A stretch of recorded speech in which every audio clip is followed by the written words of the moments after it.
Hi, this is Sujit Christy, and today I have a very important guest. He is none other Sithira Wanniarachchi.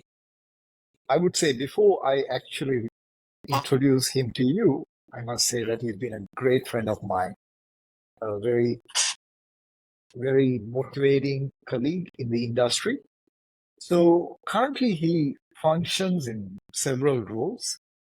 I'm going to mention a few, otherwise I wouldn't be doing justice having him here in this conversation. He's the chair, Cybersecurity Center of Excellence with SLASCOM. He's also the founder and chair of International Association of Privacy Professionals in Sri Lanka. He's a past president of ISACA Sri Lanka chapter and currently serves as a mentor for the Sri Lanka chapter. And he functions as the head of network infrastructure, security, and compliance for ITX 360. Sithira, thank you so much for making time to be with Very me much. today. So it's pleasure to having invited me here. Right. So the discussion we're going to have today is about the buzzword, which everybody has been talking about. In every conversation, we keep hearing this word. It's not resilience we are talking about. We are talking about zero trust. So Sithira, you're wearing multiple hats, right? So you're functioning as head of information security for an organization, and then you're chairing a very important role in SASCOM, and then you're driving the privacy initiative for IAPP. What's your view, and why is this word zero trust so popular? Sithira? Sujit, when it comes to our industry, we have so many buzzwords. In different era, we come across different words, and we are thinking, do we have to adapt to all these concepts that we have in the industry? But when it comes to zero trust, we've been functioning like generally in the network environment, we were operating like castle and moat method. Like you have our network infrastructure, we have a complete boundaries, perimeters is set. So everyone, all the employees inside the network, inside the perimeter network. So we think that is very secure. But we came across all this COVID situation and we realized, oh, our network, people who are behind the network, no more can stay there. We need to expand it. Then realize, oh, there's something called, how are we going to expand it? Even though this thing came in maybe 2019, this term zero trust has been there for a long time, but we didn't catch that word or we didn't use it properly. So I think zero trust is you are not by default saying you are given authorization to use any service. You don't trust anybody. In this concept, you said, no, you will not trust anybody. And always you verify, and once you verified on, you'll access to any application or any services that you are going to use it. So the concept, this kind of concept that we can adapt to the corporate network going forward, definitely we need to have this kind of method adapted to all our corporate environments. So Sithira, what I'm hearing from you is the concept of authentication has always been there. But what we are emphasizing here is that we need to continuously authenticate, continuously verify. And only then, only when it is successful, you grant access to the applications, workloads, network, whatever it may be, right? So I guess that transition is something which is compelling everybody to take note of. Yes. So my follow-up question to this is, our organization, because you also operate in a multi-geography environment, right? Your organization, you have presence globally. I'm sure you talk to different partners, customers.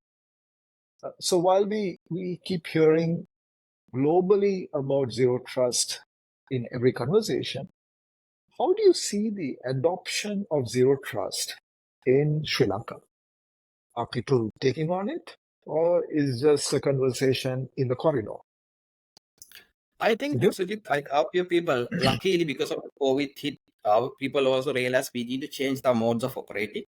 And the business also have realized the value of it. But still people or the industry is trying to say, okay, are we going to discard all the technology that we have already purchased and going for this one? So people, maybe we need to give a little bit for understanding. Do you need to remove all the things and go for this concept, or you keep in the existing one, how you can build on top of that one? How you can increase the security on that one and slowly move into the zero trust concept. As you're aware, there are certain companies or large organization in Sri Lanka already have adopted this concept. And most of the organization also trying to adapt to this one, realizing the benefit it has. Because when it comes to industry, people don't in Sri Lanka also, we don't build mainly depend on the on-prem services now. Because it's a Yeah. cost impact is there, people have moved to the cloud. We can't say in one cloud. There are multiple clouds. Some organizations have multiple cloud environment, maybe small organization in multiple cloud environment. So now they have a difficulty of how are we going to give the security and how are we going to give access to everyone or people who require that. Yes, this concept is very much applicable and they are trying to grasp it and try to use in Sri Lanka at the moment. We see a lot of vendors also come in and Go ahead, Sithira, go ahead. yeah, because of the concepts change, because there will be different product will be coming, different vendors will be coming and supporting that one.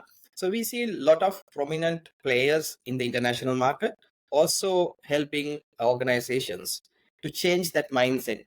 When you said zero trust also, not only at concept, it's kind of a complete mind change. It's completely paradigm shift of how organization thinks about their assets, how they access things, how they use things. Earlier, we believed that once you're inside the network, maybe a senior manager should have access to everything. Do we really require? As a function, maybe he is the head of certain set of a department, but does it require access to all the facilities? So with the concept of zero trust, we are moving to a token, maybe role-based access. You are given access to what to require. If you change your role, yes, along with your change of the role, you will get different privileges. They will be able to access the services. So this is where things are changing, Sujit. So it's very interesting, right? And you said role-based access, but I just like to want to add one point to this. I think what we are also talking about is grant access on a need-to-know basis and grant access for the work they need to do. So thereby, Right. you are making those roles more secure, and you're also restricting access to these identities to the extent where they are required to have access to that information to complete their task assigned to them.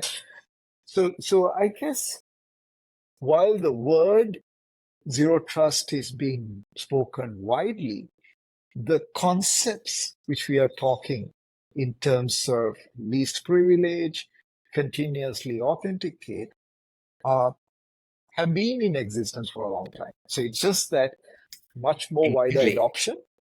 And as you rightly said, it's the DNA shift, right? The cultural shift, right? And I guess Correctly.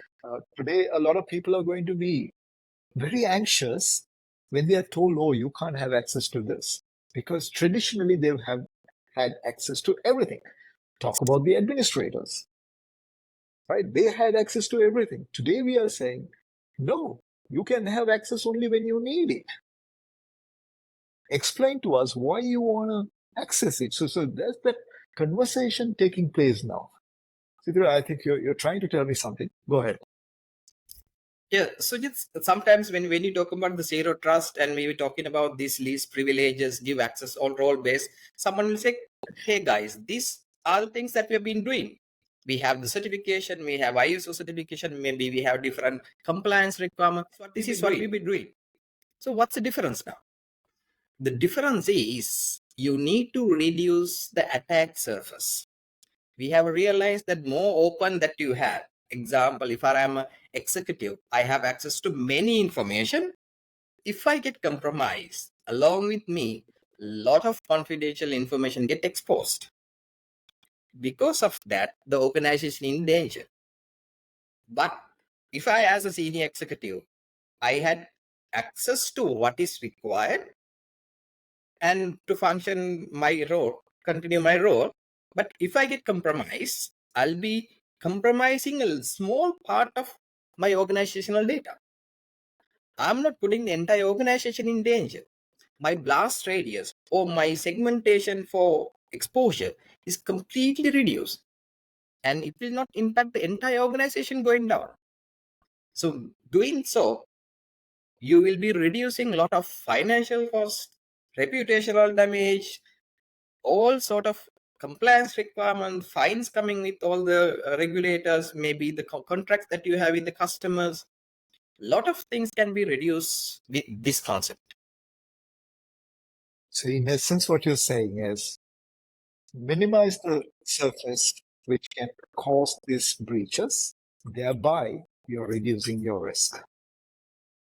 Risk Exactly. for the brand reputation, risk for data breach, risk of customer confidence.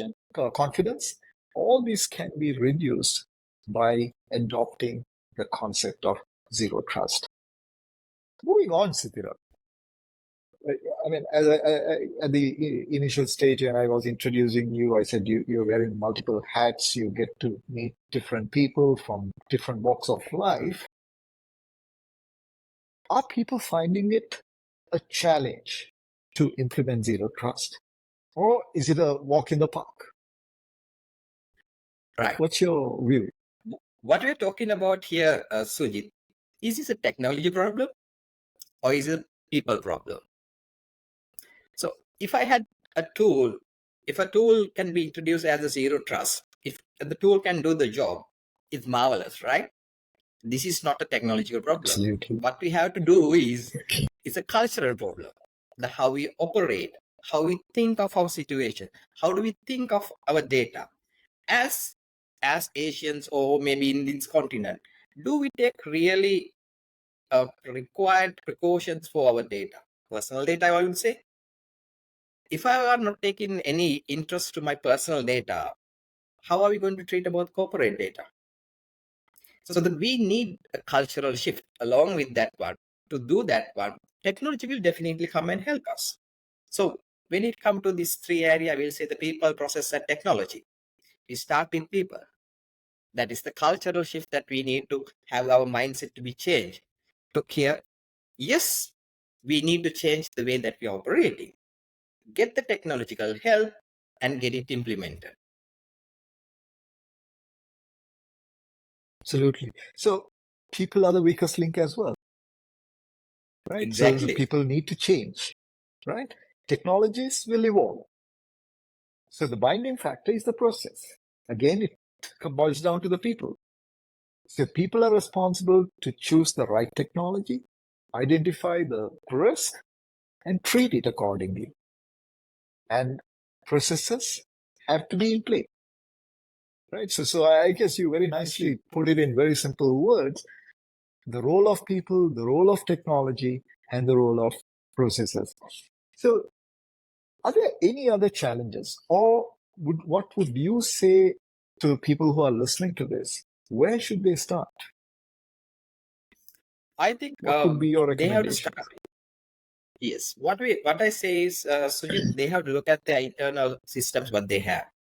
First, they have to understand what assets they have, multiple assets. When you say assets, it's not servers or everything. You have to see about the servers, licensing, agreements, compliance requirements you have, looking into deep down what you have. Identify them properly and see, okay, these are my things that I need to be protected. And these are the very things that are technologies that I've been using. Along with that, and you do proper gap analysis to identify, okay, these are the assets we have, these are the risks that we have. Okay, how are you going to bridge this gap? Make sure while doing that part, main pillar what I say is people. So we have to see how we can culturally expose. Maybe we'll say Company will say we have a company culture. When you say company culture, security also need to be in company culture. Maybe you are grooming a person to say recognize as this particular organization individual, but security is everyone's responsibility. It's not IT's or security technical team's responsibility. It's starting from the lowest level of the organization to the highest level of the organization to the board level. So that culture inculcate within the organizations and realize, then there will be so many people come in and say, look here, there's incident. You don't have to do an extra effort to find the loopholes in the organization. People will come and tell you, guys, here I saw there are some issues happening there, here. Can you look into that one? So likewise, building that culture, then you have the risk assessment part. Then you can say, okay, what tool can help me to maybe get into zero trust? What privilege levels that I need to set into? All that can come later on that. But this is not a quick fix to those issues that we have. So it is a long-term plan. You need to plan for that one, and you had to have maybe one or two year down the line plan something. Then you gradually move towards that one. Otherwise, people will feel, oh, earlier I had a lot of privileges. Now with the zero trust concept and all that, my privileges being completely taken out. End of the day, business need to continue. People need to run their job. People need to do the services. So we have to make sure that balancing both and helping to implement the zero trust across the organizations. Absolutely. You very rightly said people need to know what they need to protect. So an inventory of all information assets is very, very important. I'm going to get your view on one other thing, which many a times are overlooked, or even they know it has to be looked at, but it doesn't. It usually are not given the required level of prominence or importance. How important is it to ensure our partners and suppliers? I'm talking about the third party Supply chain. involvement in providing support for functioning of your organization. How important is it for those people to adopt and comply to the zero trust initiatives? What's your view? When you hear the news, Sujit, you can see so many attacks taking place. We can't keep a track of those things happening. Is it really because of that organizational issue, or whether because of their partners or supporters or all other supply chain related incidents? We can't provide a service to any organization, any customer alone. We need to have multiple people get involved. Our employees get involved, other third party people, support service providers get involved.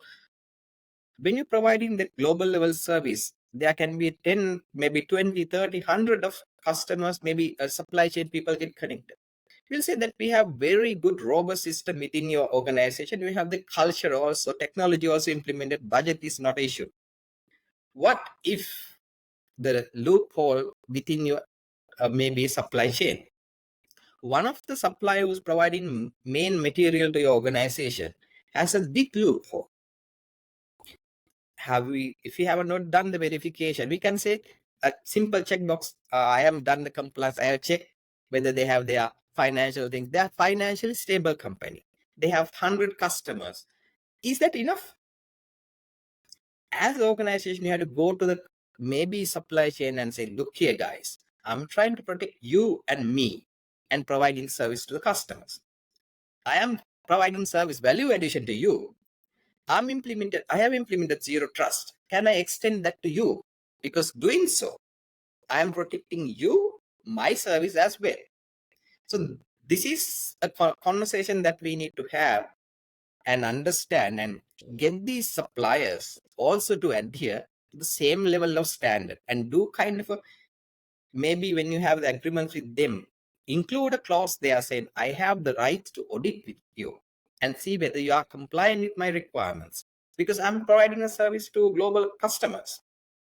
So, and I have to make sure my suppliers also following the same level of due diligence in that. So it is very enlightening, right? So typically people think we restrict our conversation to people, process, technology within our organization. But what's coming out of this conversation is that there is a huge dependency on your supply chain as well. So which also means they have to be better than your organization in order to provide that continuous service. So Sithira, right, it's been wonderful talking to you. And I'm going to bring you back for another conversation where I want to talk about certifications and the zero trust. How are certifications going to help organizations achieve zero trust? You said it is not a project, you said it is not a quick fix, but it is a long-term journey. So how would these two marry and allow organizations to achieve their business objectives? So once again, Sithira, thank you so much, and you have a great day. Hey, Sujit, thanks for having me.